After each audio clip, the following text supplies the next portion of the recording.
그래서 끝절 33절까지 말씀 우리 서로가 교독하겠습니다.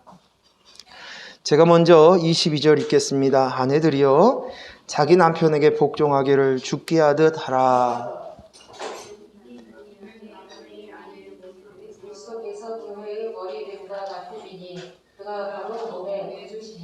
그러므로 교회가 그리스도에게 하듯 아내들도 범사에 자기 남편에게 복종할지니라.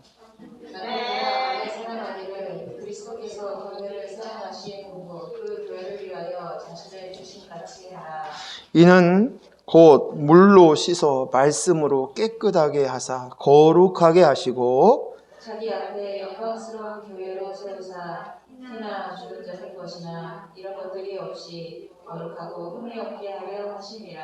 이와 같이 남편들도 자기 아내 사랑하기를 자기 자신과 같이 할지니 자기 아내를 사랑하는 자는 자기를 사랑하는 것이라. 누구든지 언제나 자기 일처를 미워하지 않고 오직 양육하여 보호하기를 그리스도께서 교회에게 하나와 같이 하나니. 우리는 그 몸의 지체임이라.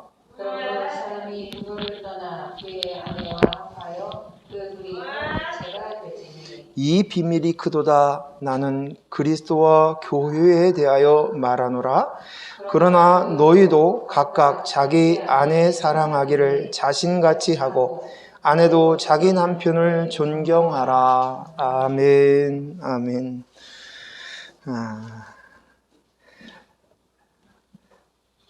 오늘 설교에 앞서서 제가 시를 하나 읊어드리겠습니다. 제가 시인을 꿈꾸는 딸을 둬서 그러는지 시를 하나 읽어드리겠습니다. 시 제목이 시 나태주님. 마당을 쓸었습니다. 지구 한 모퉁이가 깨끗해졌습니다. 꽃 한 송이 피었습니다. 지구 한 모퉁이가 아름다워졌습니다. 마음속에 시 하나 싹 텄습니다. 지구 한 모퉁이가 밝아졌습니다. 나는 지금 그대를 사랑합니다. 지구 한 모퉁이가 더욱 깨끗해지고 아름다워졌습니다. 어떻습니까? 지난주에 저희 동기 목사님께서 이 시를 한 편 보내줬는데 이 시가 제게 울림이 되어서 오늘 여러분에게 이 시를 읽어드렸습니다. 처음 교회를 개척하고 시작할 때는 제 마음속에 마음이 뜨거웠어요. 열정도 솟아났고 내가 뭔가를 이루어야겠다. 그래서 그것으로 인해서 하나님께 영광을 돌려야겠다는 생각이 제 속에 가득 차 있었습니다. 주님이 말씀하신 대로 땅끝까지 이르러 내 증인이 되리라는 주님의 말씀 앞에 내가 이 사명을 다하리라. 선교하는 교회가 되어리라. 이 지역에 있는 이웃에게 인정받고 복음을 전해야 한다는 생각, 그리고 교회가 부흥해야 한다는 생각, 설교를 잘 준비해서 감동 있는 설교를 해야겠다는 생각, 기도를 많이 하는 목사가 되어야겠다.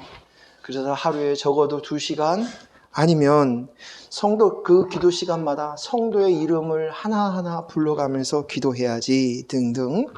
늘 어떻게 하면 목회를 잘하지, 어떻게 하면 교회를 부흥시키지, 하나님의 음성을 잘 들어서 내가 그 하나님 뜻 앞에 부지런히 응답하고 순종하는 삶을 살아야지.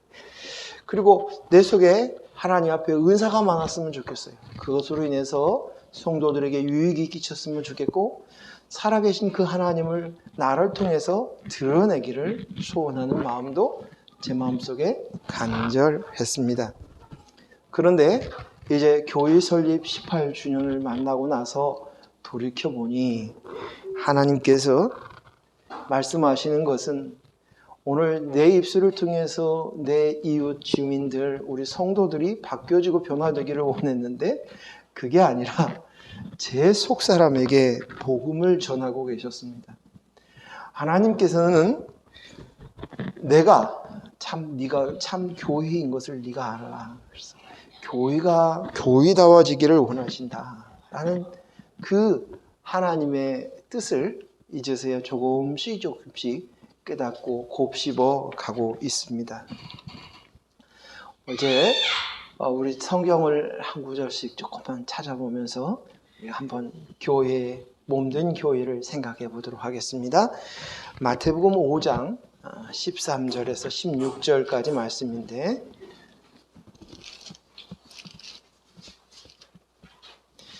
마태복음 5장 13절, 먼저 13절만 먼저 읽겠습니다. 같이 한번 읽어볼까요? 마태복음 5장 13절. 너희는 세상의 소금이니 소금이 만일 그 맛을 잃으면 무엇으로 짜게 하리요? 후에는 아무 쓸데없어 다만 밖에 버려져 사람에게 밟힐 뿐이니라. 아멘. 뭐라고 얘기해요? 너희는 세상의 소금이다 라고 말을 합니다. 이 말씀을 들을 때 여러분의 마음에 닿는, 먼저 올라오는 생각이 무엇입니까? 내가 소금이 되어야지.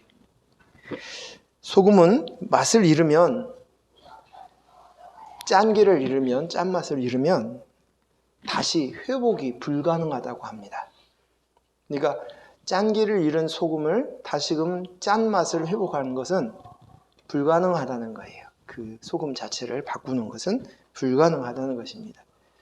그래서 1세기 당시에 랍비가 맛을 잃은 소금을 다시 짜게 하는 방법을 이렇게 표현을 했어요.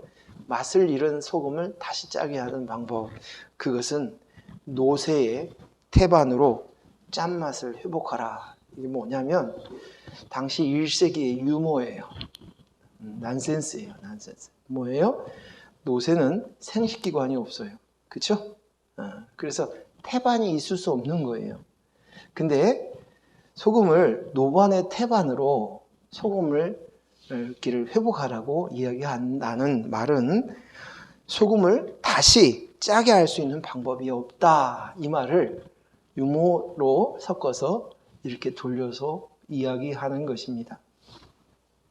사람들은 자신의 노력, 결심, 결단, 자신의 헌신, 희생을 통해서 짠 소금이 되어야겠다라는 생각이 올라오고, 그것이 사실 이 말씀을 읽을 때나 이 말씀을 통해서 설교를 들었던 우리들이 들어오는 생각이에요.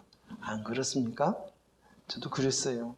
저도 우리가 하나님을 잘 믿으면 점점 더 소금다운 소금이 된다는 생각을 합니다. 내가 더 경건해지고 내가 더 기도를 많이 하면 내 소금기가 더 회복이 될 거야. 소금다운 소금이 될 거야. 소금의 역할을 잘 할 수 있다라고 생각합니다. 하지만 소금은 내가 노력해서, 내가 힘쓰고 애쓴다고 해서 얻어지는 것이 아닙니다. 네? 소금은, 오늘 본문에서 말하고 있는 이 소금은 누구입니까? 저와 여러분입니까? 아닙니다. 소금은 바로 예수 그리스도를 지금 예수님께서 산상수훈에서 얘기하고 계시는 거예요. 똑같아요. 산상수훈이 처음에서 끝까지 같은 맥락이에요. 예수님입니다. 이 어둠에 부패하고 변질된 이 세상에 하나님의 피조물로서 창조된 모습을 다시금 회복하고 또 유지하고 그것을 이룰 수 있는 유일한 방법은 예수 그리스도께서 십자가에 못 박혀서 물과 피를 다 쏟아내셔야만 됩니다. 소금이 녹아 맛을 내고 부패를 변질되는 것을 막아낼 수 있듯이 예수님께서 십자가에서 물과 피를 다 쏟아내심으로 그렇게 되었다는 것입니다. 그래서 본문에 너희는 세상의 소금이다, 이 말은 내 속에 예수 그리스도가 계시다. 예수 그리스도의 영이 내 안에 있다. 너는 그리스도로 말미암은 너희가 되었다. 이것입니다. 내 속에 소금이 있으면 그 존재 자체가 소금이 되는 거예요. 소금을 간직하고 있는 우리들은 세상의 소금으로 불리움 받을 수 있는 것입니다. 내가 무엇을 하는 것이 아닙니다. 내 속에 참 소금이신 예수 그리스도가 주인 되어 계시면 소금으로서 이 세상의 역할을 다하는 것이라는 말씀인 것입니다. 천국은 내가, 저와 여러분이 무엇을 해서 갈 수 있는 곳이 아닙니다. 이룰 수 있는 것도 아닙니다. 그것은 내가 아니라 예수님이 하십니다. 예수님이 하시는 것입니다. 아시겠습니까? 그 얘기예요. 그렇게 봐야 돼요. 자, 이어서 14절에서 16절 마저 읽겠습니다. 너희는 세상의 빛이라. 산 위에 있는 동네가 숨겨지지 못할 것이요. 같이 읽습니다. 사람이 등불을 켜서 말 아래 두지 아니하고 등경 위에 두나니 이러므로 집안 모든 사람에게 비치느니라. 이같이 너희 빛이 사람 앞에 비치게 하여 그들로 너희 착한 행실을 보고 하늘에 계신 너희 아버지께 영광을 돌리게 하라. 아멘. 오늘 우리 모두 다 하나님께 영광을 돌리는 저희들이 되기를 원합니다. 근데 오늘 이 모습 속에서 너희는 세상의 빛이다 또 말씀하십니다. 세상의 소금이다 라고 말씀하셨는데 이번에는 너희는 세상의 빛이라고 이야기합니다. 그러면 여기서 빛은 누구입니까? 누구를 이야기합니까? 그렇습니다. 빛은 빛 되신 분은 예수님밖에 없습니다. 그러면 우리는요, 예수님이 오기 전까지의 우리의 모습은 성경에는 어둠이었다, 흑암이다 라고 성경에 이야기하고 있습니다. 빛 되신 예수 그리스도가 오심으로 우리는 그 어둠을, 흑암을 물리치고 밝아진 자가 된 것입니다. 빛이 오니까 우리는 우리의 실체를 그때서야, 빛이 비추어지고 나서야 우리의 본 모습을 보게 되어진 것이에요. 깜깜했다가 전등이 켜지니 그때서야 우리의 모습을 확인할 수 있는 것입니다. 빛을 비추지 않으면 우리는 그대로 흑암으로, 짐승으로, 흙으로, 먼지로, 그릇으로 못 보게 되어지는 것입니다. 우리가 죄인인 것을 깨닫지 못합니다. 하나님 아버지를 우리는 볼 수 없습니다. 또 하나님의 나라를 알아볼 수도 없는 존재입니다. 그래서 오늘 이 빛에 대해서 요한복음은 시작을 이렇게 이야기합니다. 조금 번거롭지만 찾습니다. 요한복음 1장.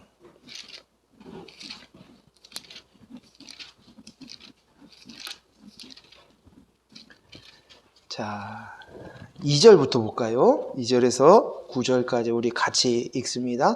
요한복음 1장 2절 같이 읽습니다. 그가 태초에 하나님과 함께 계셨고 만물이 그로 말미암아 지은 바 되었으니 지은 것이 하나도 그가 없이 된 것이 없느니라. 그 안에 생명이 있었으니 이 생명은 사람들의 빛이라. 빛이 어둠에 비추되 어둠이 깨닫지 못하더라. 하나님께로부터 보내심을 받은 사람이 있으니 그의 이름은 요한이라. 그가 증언하러 왔으니 곧 빛에 대하여 증언하고 모든 사람이 자기로 말미암아 믿게 하려 함이라. 그는 이 빛이 아니요 이 빛에 대해서 증언하러 온 자라. 참 빛 곧 세상에서 와서 각 사람에게 비추는 빛이 있었나니. 아멘. 자, 빛이 누구입니까? 예수님이십니다. 예수님입니다. 그러면 우리는 누구입니까? 누구겠어요? 빚을 품은 자예요. 품은 자. 빚을 품은 자. 그래서 빚을 품어서 무엇이 되었다고요? 생명 얻은 자가 되었다. 이렇게 말씀합니다. 우리는 등불이에요. 불을 보관하고 있는 등불입니다. 그런데 오늘 예수님께서 아까 보았던 마태복음의 이 말씀은 등불을 말 아래 두지 말고 등경 위에 두어야 한다라고 이야기합니다. 이 말은 다시 얘기해서 하면 무슨 말씀이냐면 너무나도 당연한 것이지만 너희들이 잘못 말 아래에 등불을 두었구나. 그러니 이제 빛의 정확한 역할을 해라. 그래서 등경 위에 두어라. 인식의 전환을 말하고 있는 것입니다. 말은 여러분 잘 알고 있듯이 곡식을 되는 것입니다. 곡식을. 그래서 그릇이에요, 그릇. 그 속에다가 등불을 놓으면 어떻게 되겠습니까? 또 등경은 등잔을 올려놓거나 걸어두는 등잔거리입니다. 등잔거리입니다. 제가 그때 시대적인 배경을 보니까 이스라엘 사람들의 가정의 집들은 대부분 창문이 없이 지어진답니다. 그래서 그 속에 곳곳마다 방마다 등거리를 높은 곳에 세워놔서 거기에다가 등을 세워놨대요. 그리고 기름은 그 나라는 아주 흔한 것이기 때문에 보통 하루 종일 등잔에 켜놓는다고 합니다. 등경 위에 두는 것은 너무나도 당연한 얘기예요. 근데 이 이야기를 하시고 있다는 것은 그들이 이 당연한 일을 안 하고 있다는 것을 말씀하고 있는 것입니다. 당시 유대인 바리새인들의 행위는 등경 위에 등잔을 올려놓는 행동이 아니라 바닥에 있는 말 위에 그릇 속에 숨겨놓는 것과 똑같다는 거예요. 말 아래에 두고 있는 것. 말 아래에 두면 어떻게 되겠어요? 그렇다는 것입니다. 그래서 이 말씀을 하면서 뭐라 그래요? 너의 착한 행실을 보이라고 말씀하고 있어요. 착한 행실을 보이라. 착한 행실이 무엇일까요? 오늘 너희가 이제 등경 위에 두라. 그 말씀을 하면서 그러므로 너희는 착한 행실을 통해서 하나님께 영광을 돌리라 라고 오늘 성경에 이야기하고 있습니다. 착한 행실, 내가 바르게 살고 또 하나님의 말씀대로 살고 선교도 하고 전도도 하고 구제도 하고 또 예수를 잘 믿고 잘 살고 10의 1조도 빠뜨리지 않고 주일 성도도 하루도 빠짐없이 모든 예배에 참석하고 그 이야기를 오늘 성경에서 예수님께서 착한 행실이라고 말씀하셨을까요? 이것은 당시 바리새인 율법사들은 전문가였어요. 이런 일은 너무너무 잘하는 사람들이 지금 유대인들, 바리새인 율법사들이었어요. 그런데 그들을 향해서 착한 행실을 하라 하는 것은 이 말이 아니라는 것을 우리는 단번에 알 수 있습니다. 착한 행실이 무엇일까요? 착한 행실을 통해서 하나님께 영광을 돌리라고 이야기합니다. 이것이 바로 등경 위에다가 불을 올려놓는 것이다. 빛을 드러내는 것이다. 라고 말씀하십니다. 빛의 발사체, 그러니까 광채, 발광체는 예수 그리스도십니다. 근데 그 예수 그리스도가 내 속에 계시는데 그분이 이 예수 그리스도의 참 빛이 잘 드러나게 하라는 거예요. 이 말은 무슨 말씀이겠어요? 예수님이 내 속에서 온전히 주인 되셔야만 된다는 얘기예요. 빛 되신 그분이 마땅히 주인 됨으로 주인 되어질 때 우리의 심령 안에 이 어둠이었던 이곳이 점점 그 빛이 넓게 나아가게 되어지는 줄로 믿습니다. 이것이 오늘 참 빛이라는 것이에요. 이것이 착한 행실이라는 것입니다. 참 빛인 예수 그리스도가 온전히 주인 되셔서 참 생명을 가진 인간이 되는 것입니다. 내가 빛, 내가 발광체가 아니라 나는 그 빛을 소유하고 있는 자입니다. 또 빛을 받아서 사는 자입니다. 반사체입니다. 이 고백이에요. 내가 착한 행실을 내 스스로 하는 자가 아닌 것을 아는 것. 내가 착한 행실을 해서 하나님께 영광을 드리려고 하는 자들은 마치 무슨 짓이라고요? 말 아래 빛을 가두는 자와 똑같다는 거예요. 지금 너희들이 하는 짓이 그렇다는 거예요. 그걸 하지 말고 이제 빛이 빛되게 해라. 내 속에 온전히 그 빛이 주인 되어지게 하라. 그 빛이 환하게 드러나게 하라. 이게 착한 행실이다. 그리고 이걸 통해서 뭐 하신다고요? 하나님께서 영광을 받으신다는 것이에요. 할렐루야. 오늘 우리가 그 빛이 잘 드러냄으로 인해서 그분이 주인 되심으로 말미암아 우리가 하나님께 영광을 돌리기를 원합니다. 우리의 신분과 우리의 위치를 아는 것이에요. 즉 교회인 우리가 해야 될 것은 내 마당을 쓸어서 지구 한 모퉁이를 깨끗하게 하는 것이에요. 깨끗하게. 사람들이 보여지질 않아요. 인정하질 않아요. 뭔가 거창하게 눈에 보여져야 돼요. 그래야 뭔가 하는 것 같아요. 근데 오늘 나태주 시인이, 그도 크리스찬 집사님이시래요. 근데 그가 이야기하는 시는 바로 내 마당을 쓰는 거예요. 그러면 지구가 환해진대요. 깨끗해진대요. 얼마나 멋있어요? 이 시가. 내 마당에 꽃 한 송이 심는 거, 그것이 지구 한 모퉁이를 아름답게 하는 거래요. 내가 사랑하는 거, 그것은 나를 깨끗하고 거룩하고 사랑스러운 그런 아름다워지게 하는, 지구를 아름답게 하는 것이라는 것입니다. 우리가 해야 할 일, 교회인, 교회로 불림받은 저와 여러분이 해야 할 일이 바로 이것입니다.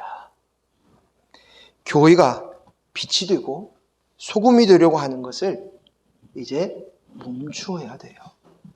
그것은 이미 머리 되신 예수님이 다 하신 것인 줄로 믿습니다.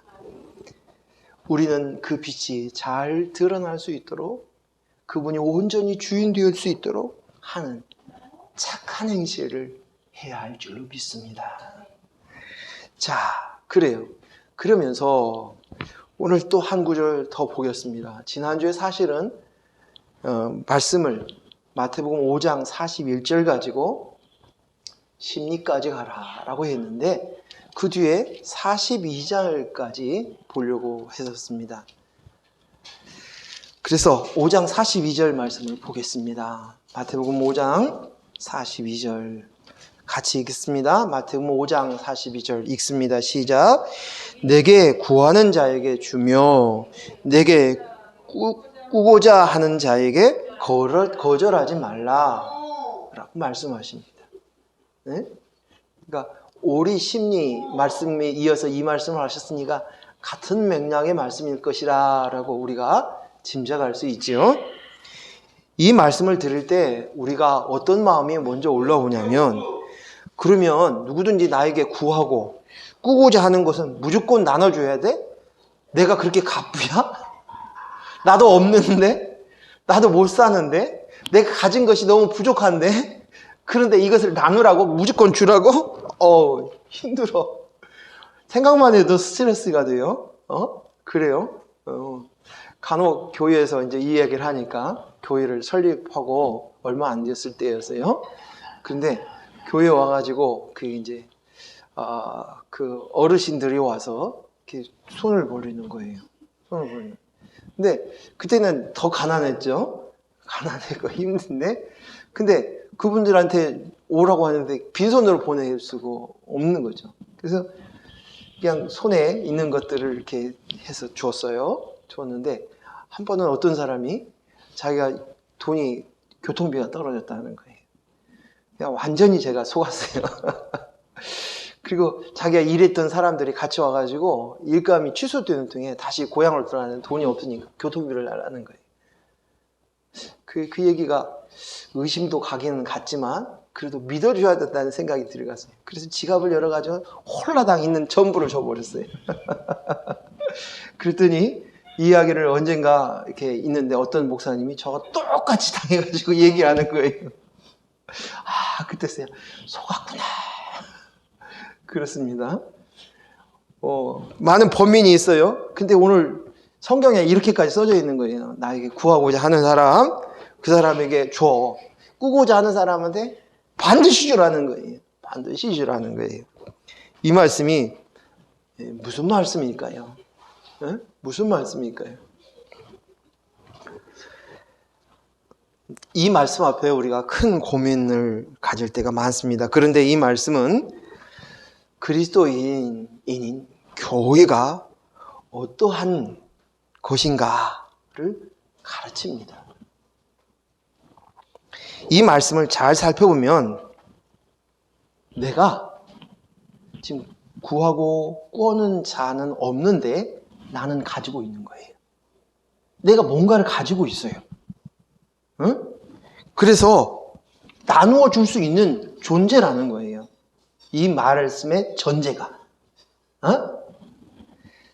다르게 이해하면 다른 이들이 꼭 갖고 싶어 하는 것을 내가 교회인 저와 여러분이 가지고 있다는 것입니다. 그것이 무엇일까요? 그들은 꼭 있어야 되고 꼭 가져야만 되는 것이에요. 근데 나는 가졌어요. 그들이 그래서 나한테 그것을 구하고 있는 거예요. 그건 뭘까요? 그렇습니다. 똑똑하십니다. 그래요. 예수님이에요. 생명이에요. 예수님은 생명이니까. 생명이시니까. 진리이신 예수님이에요. 이 세상에서 가장 귀하고 가치 있는 것, 꼭 가져야 할 것은 바로 생명인 줄로 믿습니다. 예수님인 줄로 믿습니다. 그리고 예수님이 저와 여러분 안에 있는 줄로 믿습니다. 아멘. 아멘. 그런데 오늘 또 이 말씀의 전제가 뭐냐면 그들이 내게 있는 이것의 가치를 알아본 거예요. 응? 그래서 그들 마음속에서 가지고자 하는 욕구, 꾸이고자 하고자 하는 이 욕구가 있는 자들에게 와서 저희에게 손을 내미는 거예요. 달라는 거예요. 이 전제 조건이 있어요. 두 가지죠. 하나는 그들은 없는데 내게 있는 거. 두 번째는 내게 있는 것을 가질 수 있는 사람들은 뭐예요? 내게 있는 것을 알아본 자예요. 저것이 없으면 나는 죽어. 나는 의미가 없어. 이거 나는 그릇이구나. 나는 흙이구나. 나는 죄인이구나. 이걸 아는 자예요. 그들이 손을 내밀었을 때 그들에게 있을 때 우리는 거절하지 말고 그것을 주라 라고 말씀하시는 것이에요. 하나님은 우리를 향해서 스스로 빚진 자가 되셨어요. 무슨 말씀이냐면 오늘 우리가 약속을 할 때는 서로가 이렇게 조건을 맞춰서 약속을 하는데 하나님과 우리와의 약속은 일방적으로 하나님께서 우리에게 약속을 주었어요. 왜요? 그분은 우리의 아버지 되시니까요. 하나님이시니까요. 그분이 약속을 주셨어요. 성경 전체의 약속이 뭐예요? 성경은 약속의 책이에요. 그래서 그 하나님이 약속하신 그 약속이 그대로 이루어진 것이 바로 성경이에요. 그 약속이 뭡니까? 이걸 찾아보려면 너무 많아서 찾을 필요가 없어요. 다예요. 다. 뭐예요? 예수님을 주시겠다는 약속이었어요. 왜? 예수님이 있어야 우리가 죄 용서함을 받고 생명을 얻을 수 있기 때문이에요. 그래서 하나님이 우리에게 약속하시는 순간 죄인이었던 우리, 그 가치도 알지 못했던 우리에게 약속하는 순간 하나님은 빚쟁이가 되셨어요. 그리고 우리는 뭐가 돼요? 우리도 하나님의 은혜로 채권자가 된 거예요. 채권자가. 채권자가 된 거예요. 그리고 성경에 보니까 예수님이 이 땅에 오셔서 십자가에 못 박혀 죽으시고 그분의 영을 우리에게 불어넣어 주심으로 말미암아 그 약속이 이루어지고 이제 하나님이 원하시는 대로 뜻대로 하나님의 뜻이 우리 가운데 이루어졌습니다. 하나님의 나라가 이루어졌고 하나님 아버지와 함께하는 것이 이것은 마치 어떤 것이냐? 어느 날 우리 아이에게 얘기합니다. 네가 이제 성년이 되면 네가 정말 원하는 것처럼 좋은 네가 원하는 노트북을 줄게. 그렇게 약속을 했어요. 그는 그 약속을 하는 순간 아이 앞에 나는 이제 빚쟁이가 되는 거예요. 그렇죠? 그리고 이 계약이 끝날 때는 내가 빚쟁이에서 벗어나는 것은 언제예요? 그 약속을 지켰을 때 이제 빚쟁이와 채권자로서의 이 자격이 상실이 되어지는 거예요. 이거예요. 그래서 오늘 하나님께서 빚진 자가 되셔서 오늘 우리 가운데 그 빚을 그 약속을 성취하신 줄로 믿습니다. 그래서 우리는 하나님을 신실하신 하나님이라고 부릅니다. 신실하신 것. 오늘 우리는 약속을 해도 잘 못 지킬 수밖에 없어요. 죄인인 우리의 모습 속에서 가질 수가 없어요. 그러나 우리 하나님은 신실한 하나님이시기 때문에 그 약속을 성취하셨어요. 자, 그러면 오늘 그 빚진 자이신 예수님이 내 안에 들어옴으로 인해서 그것이 온전히 성취가 되었어요. 그리스도의 영이 거하는 성전인 우리, 예수님 피값으로 인해서 세워진 교회인 저와 여러분은 그 빚진 자가 내 안에 들어오심으로 말미암아 예수님이 들어옴으로 말미암아 이것을 이루었어요. 그렇다면 이 말씀은 무슨 말이냐면 또다시 이 빚진 자이신 그 예수님이 우리 속에 들어오는 순간 우리는 또다시 빚진 자가 되는 거예요. 누구를 향해서요? 이 빚진 자가 아직 없는 자, 예수 그리스도가 없는 자들에게 빚진 자가 된 거예요. 그래서 그들을 향하여서는 무조건, 그들이 요구할 때는 무조건, 생명이 없는 그들을 향해서는 무조건 우리가 빚진 자로서 또 그들에게 주어야 된다는 것입니다. 이것이 바로 복음이에요. 예수님이 말씀하신 이 핵심적인 것이에요.